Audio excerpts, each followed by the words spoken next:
भूतिया रावण और खून की बारिश। नवरात्रि शुरू होने के पहले दिन से सीतागंज गांव में दिन रात भयंकर बारिश हो रही थी, जिसके चलते गांव के गरीब शिल्पकार परेशान थे। तभी दिवाकर अपनी झोपड़ी में से ताकते हुए कहता है, पता नहीं ये बारिश कब थमेगी। दशहरा आने वाला है और अभी तक हमने रावण के पुतले बनाने शुरू भी नहीं किए। पूरे गांव के लोगों को आसमान से हो रही बारिश एकदम साधारण नजर आ रही थी, लेकिन वो कोई आम बारिश नहीं बल्कि लाल खूनी बारिश हो रही थी। आखिर क्या कहर बीतने वाला है सीतागंज गांव में। इसी तरह 1-2 दिन गुजारने के बाद बारिश रुक जाती है। सभी निवासियों ने अपने घर द्वार में मां दुर्गा की मूर्ति स्थापित करके नवरात्रि मनाई हुई थी।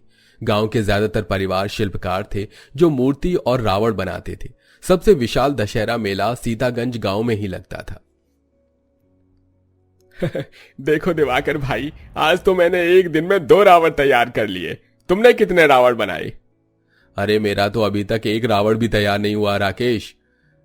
सब कुछ तो बन गया, बस ये 10 सिर बनाने में बड़ी दिक्कत सी हो रही है। अरे रुको, मैं आकर मदद करवाता हूँ। हे राम जी भला हो, अरे कहां से बनेगा रावण का सिर? इतने पिलपिले से तो पूले हैं। सूखे घास फूस से पुतला बेहतर बनता है।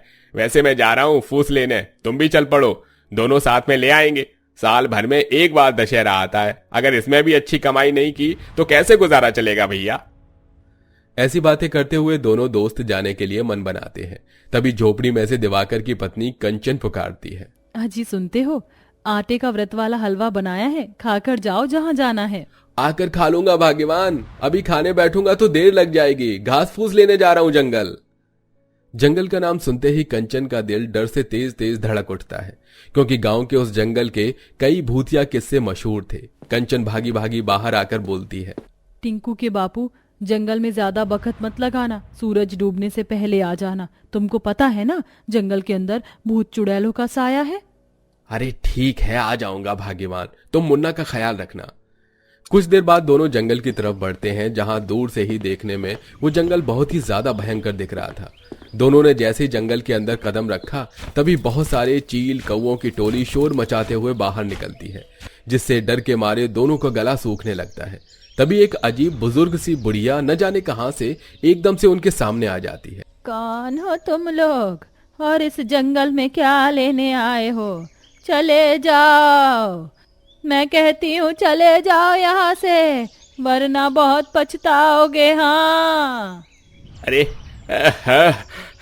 अरे ओ अम्मा, हमको जंगल से घास चाहिए रावण के पुतले बनाने के लिए। हमें ले लेने दो, फिर हम चले जाएंगे। मैंने कहा ना चले जाओ। दोनों बुढ़िया की बात को अनसुना करके आगे बढ़ जाते हैं। इन दोनों ने इस जंगल में कदम रख के केवल अपनी मौत को दावत नहीं दी, बल्कि पूरे गांव को खतरे में डाल दिया है। ऐसा बोलते हुए वो बुढ़िया जमीन से कान लगाकर कुछ सुनने लगती है। तभी उसे कुछ शैतानी मंत्र की आवाज सुनाई देती है, जहां आसमान और इंसानों की दुनिया से ठीक नीचे नरक लोक में भूत और चुड़ैल रावण को जागृत करने की काली पूजा कर रहे थे। चारों तरफ खून ही खून पड़ा था। नरक लोक का कुछ हिस्सा लावे की तरह जल रहा था। वहीं भूतों का सरदार भूदेव अपने सिर को काटकर अपना खून रावण को चढ़ा रहा था। ओम त्र्यंबकं यजामहे सुगंधिं पुष्टिवर्धनम् उर्वारुकमिव बन्धनान् मृत्योर्मुक्षीमामृतात्। ओम स्वाहा भूम भूम ओम स्वाहा जूम होम ओम। जागो राक्षसों के देवता रावण, जागो जागो जागो राक्षसों की जागो राक्षसों के देवता रावण, जागो। तभी यज्ञ वेदी के अंदर से एक बहुत ही विशाल 10 सिर वाली काली परछाई बाहर निकलती है और सारे भूत चुड़ैल मिलकर डंका बजाने लगते हैं। आखिरकार हम भूत चुड़ैल के कितने वर्षों की तपस्या का फल हमें मिल गया है। हम राक्षसों के देवता रावण को जागृत करने में सफल हुए। हाँ सरदार, इस बार सीतागंज गांव वाले खूनी दशहरा देखेंगे। चुड़ैल ऐसा बोल ही रही होती है, तब एक 3 आंखों वाला भूतिया बच्चा जिसका नाम पकिया होता है, हाथों में गोश्त का टुकड़ा लेकर आता है। माँ, मेरे शरीर से बहुत गंदी बदबू आ रही है। देखो, मेरा शरीर सड़ रहा है। हमारे नरक लोक पे बारिश भी नहीं होती। मुझको बारिश में नहाना है, और तुमने मुझको वादा भी किया था कि इस बार मुझको दशहरा मेला दिखाने दुनिया इंसानों की दुनिया में ले चलोगे। हाँ मेरे लाल, तू चिंता मत कर, इस बार हम सारे भूत चुड़ैल चलेंगे। तभी 10 सिर वाला वो काली परछाई बोलता है, तुम लोगों ने मुझे जागृत तो कर दिया, लेकिन अभी मेरी शक्तियां कमजोर हैं। लेकिन दशहरे के दिन मेरी शक्तियां सबसे ताकतवर होंगी।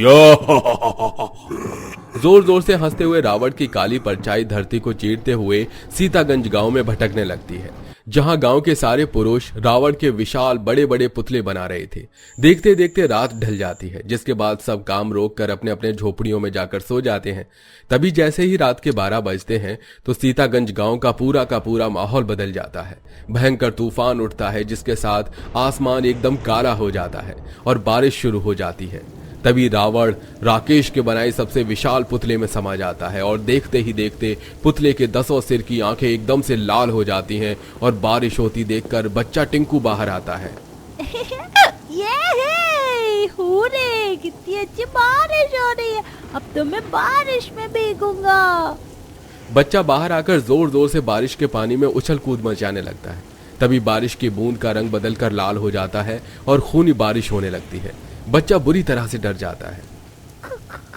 खून, खून, माँ, पिताजी, बचाओ, बचाओ, मुझको बचाओ। तभी आवाज सुनकर राकेश, तुलसी दौड़े दौड़े आते हैं। तब तक खूनी बारिश थम जाती है और जमीन भी सूख जाती है। तुलसी अपने बेटे को सीने से लगाकर पूछती है, क्या हुआ, क्या हुआ मेरे लाल? तू चिल्लाया क्यों और इतनी रात को बाहर क्यों है? माँ, यहाँ बारिश हो रही थी। मैं बारिश देख रहा था, नहाने चला आया, पर फिर वो खूनी बारिश होने लगी। माँ। क्या कहा? खूनी बारिश? टिंकू बेटा, तूने बुरा सपना देखा होगा। चल चल भीतर चल। दोनों ने बात को टाल दिया। इधर भूत चुड़ैल खून चढ़ाकर रावण की ताकत को बढ़ा रहे थे। इसी तरह नवरात्रि के 9 दिन गुजरने के बाद 10वें दिन सब माँ दुर्गा की विदाई करते हैं। सब कोई दशहरा मेला घूमने के लिए उत्सुक था। सभी ने नए नए कपड़े पहने थे। बच्चों के मन में बहुत सारे खिलौने खरीदने की इच्छाएं थीं। बड़े लोग झूलों के लिए बेसब्र थे और औरतें खाने पीने की चर्चाएं कर रही थीं। पता है टिंकू, मैं तो दशहरे मेले में से गुड़िया खरीदूंगी, सुंदर सी। तू क्या लेगा? मेरे पिताजी तो मुझे मोटरसाइकिल दिलाएंगे और बड़े बड़े झूलों पर भी बिठाएंगे, और मैं सबसे ऊंचे वाले झूले पर बैठकर रावण को जलते देखूंगा। और शाम को पूरा गांव प्रांगण में रावण का पुतला जलाने के लिए इकट्ठा होता है। बोलो सियावर रामचंद्र की जय। ये बोलकर पंडित जी धनुष और तीर राम बने बच्चे टिंकू के हाथ में दे देते हैं, और जैसे ही बच्चा तीर छोड़ता है तो तीर कुछ दूर जाकर फूट जाता है और रावण जागृत हो जाता है, जिसके साथ आसमान से खूनी बारिश बरसने लगती है और धरती को चीरते हुए भूत चुड़ैल दुनिया में कदम रखते हैं। 10 सिर वाला भूतिया रावण जोर जोर से हंसने लगता है।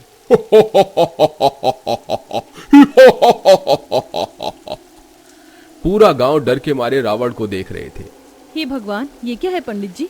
रावण का पुतला जाग गया, बचाओ हमको। इससे पहले कि पंडित जी कुछ कर पाते, खूनी बारिश की कुछ बूंदें उनके शरीर पर पड़ते ही शरीर गल जाता है। पंडित जी मुंह के बल गिरकर तड़पने लगते हैं। हे राम, हे राम। पंडित जी, क्या हुआ आपको? तड़प तड़प कर कुछ ही पलों में पंडित जी की भयानक मौत हो जाती है। लोगों में अफरा तफरी मच जाती है। जिस पर भी वो खूनी बारिश की बूंदें गिरती तो कोई व्यक्ति को अंधा बना देती, तो किसी को भद्दे मुंह वाला, और कोई लंगड़ा हो जाता और कोई तो मर ही जाता।